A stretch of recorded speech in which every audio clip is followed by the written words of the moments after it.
standing by her husband as he raped young JC, as he fathered her 2 daughters. Well, get this. Philip's brother says Nancy was under a spell all those years. And now Nancy's attorney is saying she can't get a fair trial because of the media's scrutiny of her. Give me a break.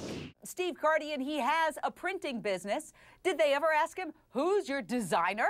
That is the job of the parole department and parole division, is to go in there, be inquisitive, look around, ask questions. If, in fact, they did see that card, who is this girl? I want to speak with her. I want her contact information, and why is she listed on your card? And it comes down to, Jane, was he that good in the system, that bad, or was it a combination of both? And it's going to take an extremely long time for all of this to come out, for law enforcement to gingerly handle those children and JC. And it's going to take years before this is all sorted out, because they've got to be handled with kid gloves. They're very vulnerable. Steve Kardian, and she watched the child, allegedly, and kept her hostage for 5 months. And Jane, for that reason, if there's anybody out there that thinks that she should get some sort of a break, they're crazy. She deserves to be seated right alongside him, not in the electric chair, but in the electric couch. Tonight, staggering new details in the brutal rape and killing of adorable 8-year-old Sandra Cantu. Steve Kardian, former criminal investigator, what are your thoughts about possible scenarios? Because authorities, according to KOVR, have said that this woman has given them 4 different explanations of what happened. Yes, Jane, and that's correct to my understanding in talking with the law enforcement officials out on the West Coast. That is the case. But I also suspect and I believe that she also had some intimate details of that crime to persuade law enforcement to make an arrest at this time as well. But, I mean, what do you make of the 4 different stories? It's par for the course during an investigation when you have a deceptive criminal. They're going to make up stories to try and remove themselves as suspect. They're going to try and derail the investigation and your efforts in putting closure to the case. Escalating alarm and sheer panic as the wedding day for beautiful missing grad student 24-year-old Aunty Lee quickly approaches. Her sudden disappearance is making headlines. There we go. Take a look at it. This is the front page of the New York Post. It screams, "Bride vanishes." There has been no sign of the bride-to-be since Tuesday morning. This is part of the war on women. Breaking news just in, Steve Kardian. In our earpieces, Mary Snow, who was at the scene, reporting that 2 cadaver dogs have been brought into the building, which just turns my stomach. What's the significance?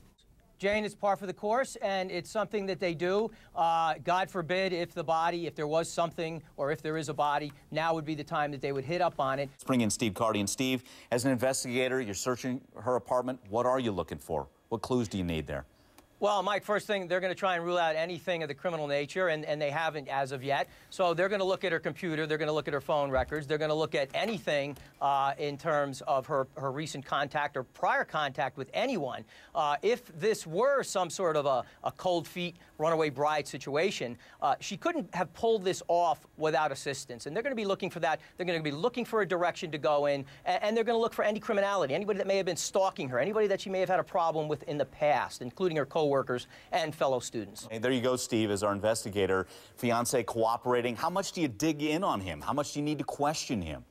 Well, Mike, we know that most crimes are perpetrated by persons that we know, including kidnappings, including homicides. So they are going to look at everybody and anybody that was close to her. And can I make a quick comment about her article? Her article, I lecture across the country at colleges and campus on campus safety, sexual assault. And it almost was that her article was a story that she was telling based upon her experience. Let's read a couple excerpts from that, Steve. Breaking news in the spotlight as the monster known as the Craigslist Killer strikes again. Just last night, surveillance photos reveal a suspect in the slaying of a woman in a Boston hotel. I'm Steve Kardian. Obviously, cops are using the internet and cell phone records to track this guy down. Well, typically what happens, Jane, is that the prostitute or the masseuse will put up her phone number online. The John will contact that phone number and make an arrangement to meet them. So there should be some sort of a record. Hopefully he did make the mistake of using a familiar phone or his cell phone number. All right. He contributed to his own case. He made all the critical mistakes. He believed that he was more intelligent than law enforcement, and he's lending evidence against his own guilt. What is holding up the investigation into who killed little Shania Davis? The girl's body was found Monday in rural North Carolina, even more heinous. Her own mom is already facing charges of selling the 5-year-old for sex. we wonder, as this is played out, why no murder charges? And Steve, jurisdiction an issue right now. How long will that hold things up? Is it holding things up, or what's going on behind the scenes while they figure that out? Well, Mike, they want to do it. They want to do it right. And in most states, for example, a kidnapping can be prosecuted in any county in which that kidnapping or the child or the person was through. So this is probably the same case here. However, they want to get their eggs in order, and they want to make sure that they lay charges and have the strongest case where that child was eventually murdered. Okay, let's bring back Steve before we go. Steve, at this point, are you hoping as an investigator that Antoinette Davis, Mario McNeil turning on each other, that's the way you're going to get a wealth of information? It's likely that one of them did turn on each other before they lawyered up, Mike, and provided information that led to the whereabouts of her body. Okay. Guys, we have to leave it there. Marlena, Steve, Drew, thanks so much. Tonight, a massive search for a missing woman. A mom walking down a desolate road when she's snatched up. Her boyfriend on the phone with her actually hears her scream at the abductors, "Don't take me." We need to educate and empower women and give them knowledge that's going to keep them safe. The predator's afraid of two things: getting caught and getting hurt. And teach women how to fight back and fight back correctly. Steve Kardian about what happens when a crime crosses state lines. If it's a kidnapping and they're being taken across state lines, Jane, they're going to get the FBI involved, and the agencies will coordinate with whatever's going to lead them to North Carolina. The North Carolina authorities, the Georgia authorities, and the FBI, as well as U.S. Marshals, will work on this case.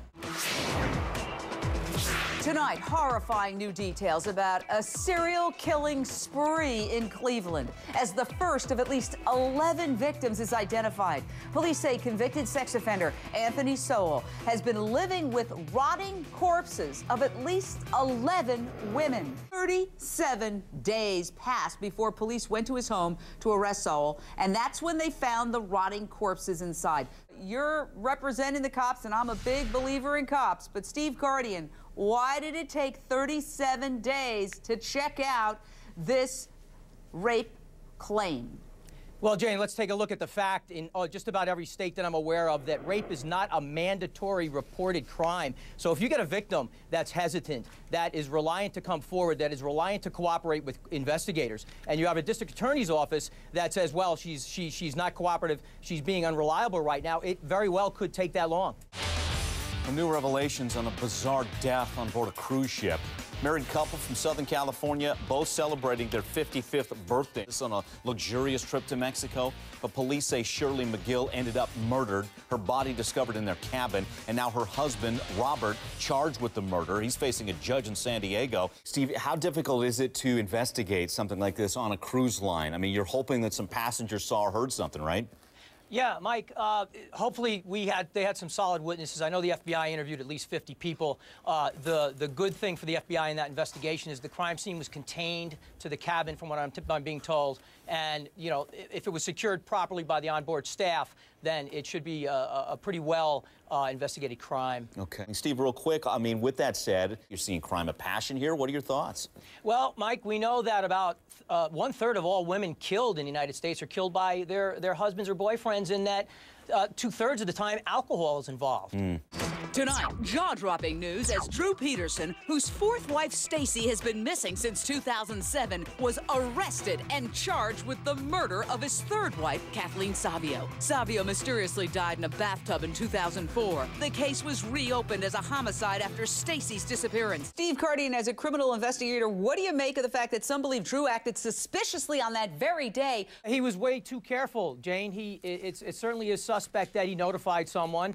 There's two things that happen in a criminal act: is the thought and then the carrying out that thought, and somewhere in between or thereafter there's pre-indicators that may lend guilt towards oneself.